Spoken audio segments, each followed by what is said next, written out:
Allah me za yi wannan kasan kai wajen watan mu bakwai an samu a lockdown ga yau wai an ƙara mana 24 hours in yayi wa Allah ya kona dole in dora kamara wallahi in ba yau dole in koma da banci ba shi da ki dole wallahi wai na dora zani ya sun dan buro ba mu za mu wannan abun a garin nan wallahi ware yau bana ranki da Allah in ba haka ba Allah ya kona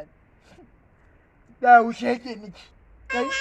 ya dabancin na an fi mi iyawa ne in ba yana tare zanga-zanga a garin nan ba shi yake in ba an nan nadi ba shi yake wallahi yau ko ni ko su wallahi fita zan yi wallahi Allah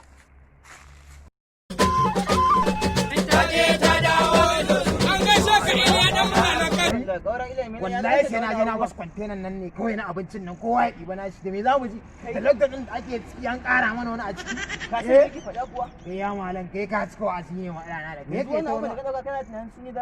za su baka kariya kan wannan abin da yake faruwa malam abin ne yayi yawa ai idan ka je gurin nan kashe ka zai a banza malam Nasir Elfa ya riga ya sa abin nan jami'an tsaro suna lura da abubuwan ƙasar nan garin nan ba da haka malam ni haka kashe min gwiwa ma wallahi Allah ni ko kaya ba matsala na da kai wa'azi ko yaushe wa'azi ai kaura wannan abubuwan duk ba za su baka kariya ba malam Nasir Elfa duk ya riga duk wannan abubuwan da kike gani ba za su sa a daina wannan abubuwan ba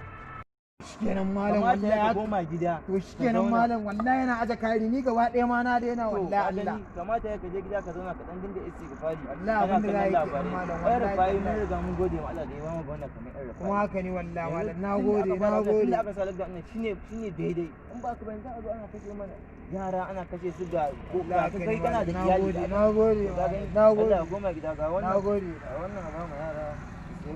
da malam kaman ka sani babu ne ta fito da ni wallahi godiya nake